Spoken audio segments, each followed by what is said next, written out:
Hey there, this is Tyler Webb, the Bowtie Loan Guy, and I put together this brief presentation for you because I understand there's a little bit of hesitation when it comes to moving forward in this market, namely due to higher purchase prices and slightly higher interest rates as well. So I wanted to dive in, show you some of the facts of what we're currently seeing in this market, and also go into kind of what we're expecting to see to kind of help paint the bigger picture for you. Should this help just hopefully understand the market a little bit better? Not here to try and sell. I'm really just trying to educate you on what your current options could be and what we're anticipating could happen as well. But of course, I don't have a crystal ball, so just reporting the facts here. So first off, what are we seeing with prices? Right now, we are seeing prices at or near all-time highs. Values are near or at all-time highs. And I've broken it down in few different areas here for you. Top bar here, San Diego County as a whole. We've got Escondido right under that, Temecula under that, and Murrieta last. Again, looking at this, the values are absolutely, again, at or near their highest levels here. We might have seen a little bit of a difference, a little bit of a dip down from the last quarter of 2024, but overall, they are still relatively near that level. Now, also, what are we seeing? Looking at, in particular, San Diego area housing market, from February 2024 to February 2025, we saw about a 5.3% increase year over year in the selling price. And in Temecula, we saw prices go up 7.4% in that same amount of time. Now, I know what you're thinking. This is exactly what we were talking about. This is why we're concerned about buying right now. Does that mean we're in a seller's market still? And those two pieces of data may lead you to think that. However, I want you to look at the bigger picture. This is the rest of that snippet that I showed for the San Diego market and the Temecula markets here. Looking specifically at the San Diego first, yes, the prices are up 5.3%. However, those homes are sitting longer, about 10 days longer year over year, and about a week longer in Temecula, and fewer homes are being sold. Now, if we look at that and we look at the fact that listings are up and fewer homes are being sold, that means there's less demand. And now there's less demand for a few different reasons. There's overall buyer uncertainty due to a lot of the things going on right now, the tariffs, just overall uncertainty with just the general climate of things. People aren't really sure about making a big move right now. It's slightly understandable, but again, we're here to focus on the numbers and what we're seeing here. So buyers have backed off a little bit, right? The homes are sitting longer. The rates are relatively unchanged. We're going to go into that in a second here, but despite what you may have heard, rates about now and the last year, they're generally unchanged overall. There might have been some variances here and there, but year to year, about the same, right? And this is what we're looking at, year to year numbers. So again, fewer homes are being sold. They're sitting longer. Listings are up overall. Since about the beginning of this year, they have gone up. And this means that buyers are gaining more power. And we're seeing this in a couple different ways. A couple of the headlines are also showing this. Signs of a more buyer-friendly housing market are coming. They're emerging. One of the ways that we are seeing this is in the data, especially for seller concessions. So Redfin posted this a few weeks back here. 44% of homes sold in Q1 of this year here had a seller concession involved. Now, this could be a few different things. This could be a seller credit towards closing costs. This could be a drop in the purchase price. But either way, we are seeing the buyers get a little bit more for playing in this market. Now, this also is really interesting when we look at some other data here. This is showing this is showing how homes sold, asking price versus the actual sold price. Now, if we look at this, about 40% or so sold over asking price, and just slightly more of them sold under asking price. And a small percentage of them sold at asking price in San Diego County. Okay, so there's a couple different ways to look at this. The over asking price, that they actually could have been part of the concessions as well, because people could be asking for seller credits to pay for buy downs, to pay for closing costs, to pay off debt, what have you. There's a few different ways we could utilize this. And then if we look at Riverside County, it's about the same. We're seeing about maybe a little bit less than 40%. In this instance here, are going over asking, and just a few less are being sold under asking. So again, this is showing us here that there are deals to be made with the right offer, because again, about half of the homes being sold right now are giving some sort of concession. And don't think that those are just the homes being sold under asking, because we can stack them, which would put the home over the asking price. Now, shifting away from the price side of things for now, what's going on with interest rates overall? This is a look at interest rates since about this time last year. Again, as I mentioned earlier, we've seen them generally unchanged. Last year, they were about 6.8%. Right now, they're a little bit under that. We're seeing them at about 6.7%. Now, this does depend very heavily on the program you're looking at. This is an average of all the different programs at a 30-year rate, and conventional for the most part here. But there are different factors that go into play. FICO score, down payment, lots of different things. So these may or may not be the rates that you see. This is just the general trend, because as rates go up or down for one program, they tend to follow for other programs and other factors, right? So again, I want you to see here, last year, 6.8%. This year, basically unchanged. We saw them drop a little bit, go back up a little bit, drop, go back up, but net zero change. Now, no one has a crystal ball, but when we look at what we're expecting based on a lot of different factors, the current state of things, what we're projecting the economy will look like in a year plus, there's a lot of different things that could happen. But looking at what the experts here are projecting, they're anticipating that in 12 months, rates are going to be largely lower than they are now. Right now, again, around 6.8, 6.7, give or take, right? But by this time next year, we could be in the low to mid sixes, okay? Now, this is really, really important. And I want you to really focus here, because you may be thinking, that's it, that's what we're going to wait for.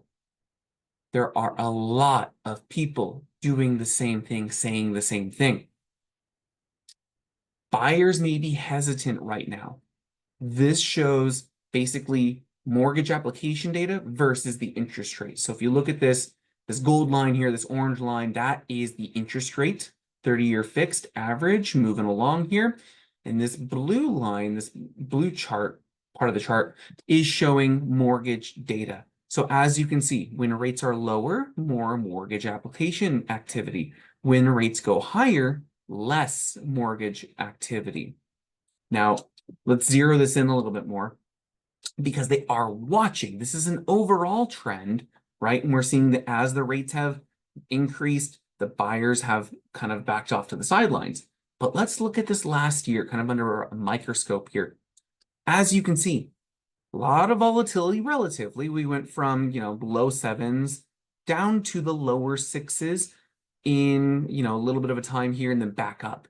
And as you can see, that blue line jumped up when the rates dropped. This was not a huge change that caused this, right? We went from 6.8 in about August of 2024 and down to maybe 6.1, 6.2, and the mortgage application data shot up. So what this means is that buyers are watching, buyers are waiting for the rates to drop. And that is going to push the competition up. That is going to push prices up. And I wanted to break down for you what that's going to mean for you, because again, if we see the rates tumble like this, and in a year or so, we are looking at rates in the lower sixes. That could mean a lot of different things for the buying market, and that could put the power completely back in the seller's seat. So let's take a look at some numbers. Let's say the rates drop just 0.5%. Right now, again, we're around 6.8, 6.75, right? So let's say that rates drop about 0.5%. If prices increased about 5% with virtually no interest rate change, remember there was about a net zero change there. If the prices increased 5% with no change, 0.5 point could easily push them up 8 to 10%. So for argument's sake, let's use 8%. Now let's look at buying now versus buying in a year and the change that's going to bring. Purchase price, again, we're using 8% change. So instead of paying $600,000 for the home you might be looking at, now you're looking at $648,000. Loan amount, you're putting 5% down still, but now that down payment has increased by $45,000, almost $46,000 that you're coming in additional, that you're borrowing additionally against this home. Terms the same, we're looking at a 30-year fixed. Your down payment has increased about $2,400. Your principal and interest has actually increased despite the rates dropping 0.5%. And that's because that purchase price went up. So just because the rates dropped 0.5% does not mean you're going to pay less in your mortgage. Now, also because the prices went up, so do taxes.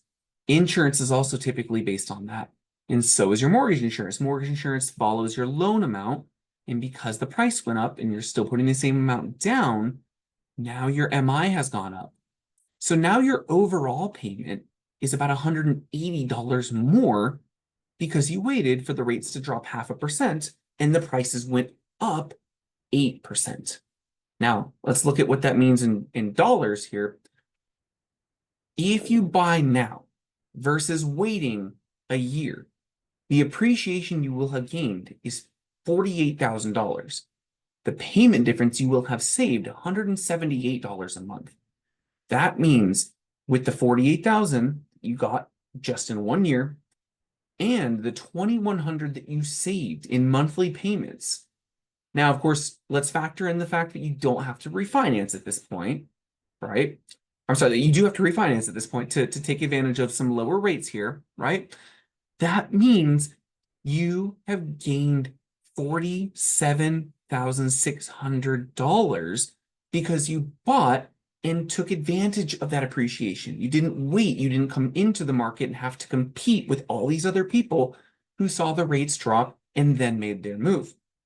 And let's look at another example. And I truly think this next one's a little bit more realistic because just because home prices go up 8% does not mean that's what you are going to be able to make your offers at. You're going to have to come in a little bit higher than that 8% because now there's more competition. So let's look at the same example here. $600,000 home, but now instead of coming in at 8% higher, you're having to add on a little bit more because again, the competition increased. So now you're effectively offering 12% more. Loan amount has increased $68,000. Still going with a 30-year loan, very safe loan, but now your down payment has increased $3,600. The rate, 0.5% lower again in this instance, but now your mortgage payment is $230 more than it would have been if you bought when the rates were slightly higher. Now, again, taxes, insurance, mortgage insurance, those are going to increase as well. So your total payment's actually $361 higher than it would have been if you bought based on today's numbers. Now, again, let's look at this in a more numerical sense here. Appreciation that you would have gained 72 grand. Payment difference, $361 a month. That translates annually to $4,300. Now you're paying $2,500 to refinance at that point, right? But again, you still would have gained almost $74,000 by buying now versus waiting for the rates to drop and jumping in then. Now, I know what you're thinking. Those are aggressive, right? 12%, 8% appreciation. Let's see what happens if we don't get very much appreciation And let's say the rates don't drop that much, right? Let's just see what that does for us. Let's say they drop 0.25%. Play devil's advocate here. Now let's run through this example. Let's say they only go up 3%, because again, we saw no change and they went up 5%. I think I'm being very conservative by saying 3% appreciation with a 0.25 point drop. But let's continue. Loan amount increased $17,000. Down payment increased to $900 because of that 3% change. The rate dropped 0.25, but your payments still went up almost $14, total about $46. Now, if we look at this again, you would have had $18,000 in appreciation. You would have saved $552 for that year in monthly payments. Yes, you're paying $2,500 in a refinance. That's the average cost of a refi right about now. But you still would gain $16,000 by buying now. Looking at the down payment assistance options that are currently available, $16,000 could be what you put into it. Could be a little bit more, could be a little bit less, depends on the program you go with, depends on your credit scores, a lot of different factors. But $16,000 is not something to shy away from. I don't think you would just turn down $16,000, right? So again, I'm really not trying to sell. I'm trying to educate you on very real possibilities and very real numbers that we could see depending on what happens here. And I could play what if for days on, if the rates don't drop, if the rates go up. And if the rates go up, you definitely would have been in a better position buying now. If the rates drop a lot, again, values are going to go up as well. So a lot of different examples we could run through. I think these three are this last one, I don't think it's actually that realistic because I still think values would go up more, but 8 and 12%, those are very realistic numbers that we could see. So all that said, what does this mean for you? What this means is that there is a very unique window of opportunity right now. These higher rates are keeping the competition lower. This gives the buyers more power. You're getting half of these offers are getting seller concessions. There's ways that we can put this towards temporary buy downs, which if your starting rate was 6.75, your starting rate would be 4.75 with some of these buy down programs that we have. You're getting reduced prices. You could put a seller credit towards paying off a truck or a car payment. And if you have a $600 or $800 car payment, now you don't have that, right? So there's a lot of different ways we can utilize this position and this opportunity that you have. But that said, prices are not projected to decline significantly anytime soon, right? We're looking at appreciation overall because the total demand, the people that want to buy, that's still a relatively high number. Yes, they're on the sidelines right now. Yes, the buyer demand has cooled right now, but that's because most people are just sitting on the sidelines. They're not making a move. Those that are getting rewarded. They're getting seller concessions. They're getting lower prices. But when the market changes, prices will go up.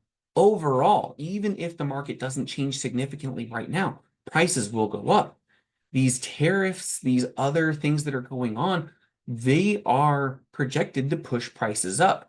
I believe the average home price is projected to increase about $10,000 to $12,000 due to the tariffs alone, right? Depending on what actually happens with them, if they stick, how much they impact us. There's a lot of different factors, right? And I don't want to get political. The overall moral of the story here is costs and appreciation are really set to rise. And once the rates drop, they will only go up more and they will go up faster.